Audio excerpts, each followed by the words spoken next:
Rīmija Olimpiskais centrs, LNK, boksa zāle. Šeit mēs pavadām pa lielāko. Es un Ralfiņš. Mēs lielāko daļu laiku pavadām šeit, no rīta līdz vakaram. Trenējamies un cenšamies baudīt laiku. Katru dienu esmu šeit, es pats arī šeit trenējos, trenēju cilvēkus, grupas individuāli. Tā kā, savu laiciņu es te pavadu.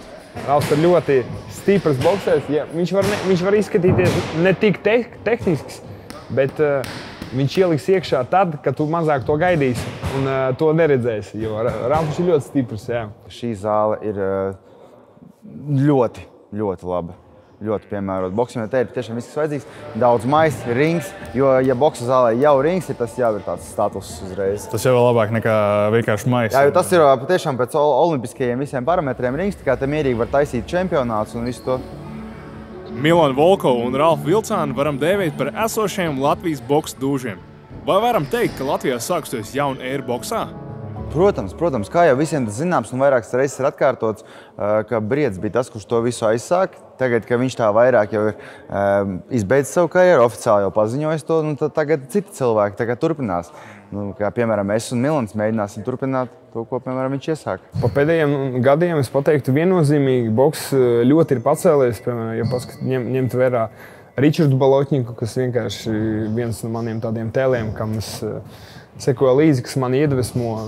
Ralfs Vilcāns, kuram ir vairākas jostas, kuras ir gūtas ārpus Latvijas. Es domāju, viņš ir labā līmenī. To pašu Māri Briedi ņemt vērā. Tas taču vispār leģenda. Jā. Es atceros, man pirmais sparings ar viņu bija 17 gados. Tā kā boks ir lielā līmenī, un mēs viņu ar Ralfiņu celsim tālāk. Abi bokseri šajā rudenī aizvadījuši cīņas ar mainīgām sekmēm. Bet kā sagatavoties šādām cīņām? Pēdējais pretinieks bija 2 metri, tas sanāk galva lielāks, vēl un krēlis, un tas ir, pats tāds neērtākais variants, jo šī nometne, ko mēs novadījām ar treneri un komandu, bija boksa IQ līmenī, tas bija mums tāds level ups, jo mācījāmies strādāt pret krēlu. Likās, es māku to darīt vēl no laika, kad Nikolais Grišuņins bija pie mums boksā, bet šeit tāds liels kolosāls darbs bija izpildīts. Un, tajā cīņā pat pusi no tā, kam mēs bijām gatavojušies, pa lielam nebija. Jā, ar katru raundu es gāju tuvāk, un vienkārši izpildīju uzdevumus. Tas arī viss. Volkovs sarūpēja Tomijam Flekčeram pirmo zaudējumu viņa karjerā. 2 nedēļas iepriekš, kamēr pirms man vajadzēja boksēt arēnā, viņi piedāvāja. Mēs pateicām, nē, mums ir savs pretinieks, mēs gribam to cīņu aizdīt. Ok, pagāja vēl 1 nedēļa, un tad viņi atkal uzrakstīja, varbūt tomēr jūs vēlētos, un tad jūs sāka līst apkārt kaut kāds baumas, ka man tas pretinieks, kurš no Ukrainas, ka viņš ir nozudis un ka tā cīņa visticamāk varētu nenotikt. Tad mums bija jāizvēlas, vai mēs riskējam un gaidam, tas Ukrainas parādīsies vai ne, kas nozīmē, ka mums varbūt varētu cīņa vispār nenotikt. Tas nozīmē, ka mēs esam iztērējuši naudu, mēs esam iztērējuši laiku, mēs esam sagatavojušies nekam. Vai arī mēs piekrītam pret Jārdu boksēt, kur bija garantija, ka patiešām cīņa būs augstā līmenī. Televīzijā parādīs, tā būs laba reklāma man. Atalgojums arī tāds bišķiņ lielāks uzreiz parādās. Tāpēc, jā, bišķiņ padomājam, patiešām bišķiņ. Un tad piekritām un aizbraucām. Svarīgi ir ne tikai treniņi, bet arī uzturs. Notiek tā, kad no ģimenes bišķiņ sanāk, ir īpaši tas, kad es svaru metu, paliek ļoti tāds īgens.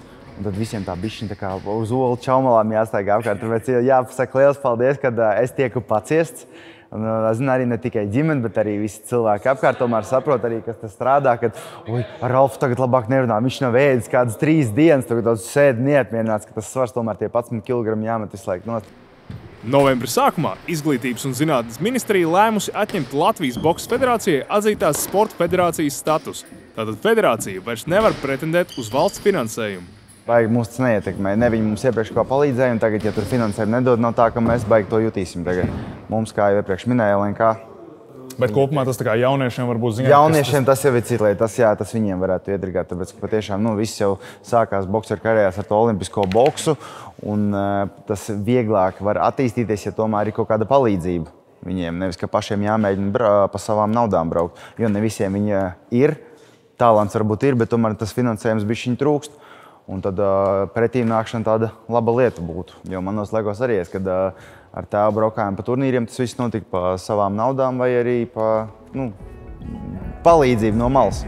Pasaules mērogā lielu rezonanci šajā rudenī izpelnījies leģendārais Maiks Taisons un interneta slavenība Džeiks Pols, kuru vecuma starpība ir 30 gadi. Mans uzskatījums šitai ciņai nevajadzēja vispār notikt, jo es biju ļoti bedīgs, ka šitā cīņa notiks. Jā, malacis Maiks Taisons, ka nostāvēja visus 8 raundus. Viņš ir malacis. Džeiks Pols vienkārši neparādīja nekādu līmeni vispār. Viņš izgāja ļoti sliktā formā, kondīcijā. Viņš neko neizdarīja. It kā viņš viņu baidījās. Es uzskatu, man bija vienkārši žēl uz to cīņu skatīties. Tas ir kārtējs pierādījums vienkārši, ka nauda spēlē lielu faktoru. Jā, vairāk par naudu. Piemēram, Maiks Taisons kopš bērnības, kad es vispār sāku tā interesēties ar boksu, es atceros tur vairākus gadus es skatījos viņa biogrāfiju, vakarus pavadīju, vienkārši skatoties viņa highlights, atceros. Tas vienkārši mans ikona tā kā priekš manīm, es nezinu. Man bija žēl viņu skatīties, redzi, ka viņš nogura, un es kaut kā līdzi viņam jūtu, jo es redzēju, kad viņš jau ar Johnsu cīnījās, jā, tad viņš jau bija tāds aktīvāks, jaunāks, bišķiņ, cik tur 5 gadus. Jā, bet viņi jau tur toreiz ap 2 bija tādi 50 gadu. Jā, tur jau ir tā lieta. Un Džeiks Pols ir mais, jā. Viņš nekādu cīņu neparādīja, ne līmeni, ne boksu, ko viņš tur trenējās. Viņš izstījās, kā viņš tur ēd burgerus, viņš izgāja resnes nekādīgs vispār. Kāpjot arvien augstāk rangā savā svara kategorijā, aktuāls ir jautājums, kad un pret ko tiks aizvīt nākamā cīņa. Šobrīd trenējamies un gribētos uzstāties, es domāju, pēc jaunā gada, es domāju, kaut kādu janvārī, februārī. Uz ko tu ej? Es tā gribētu tev prasīt. Uz reāli, uz ko tu ej? Uz titulu cīņām, uz lielāko reitingu, tā kā uz savu sapni, tas arī viss. Jāsaprot, ka tagad tikai vairāk jāstrādā, jo tu lielākā līmenī, tad jau vairāk jātrenējās un vairāk jāattīstās.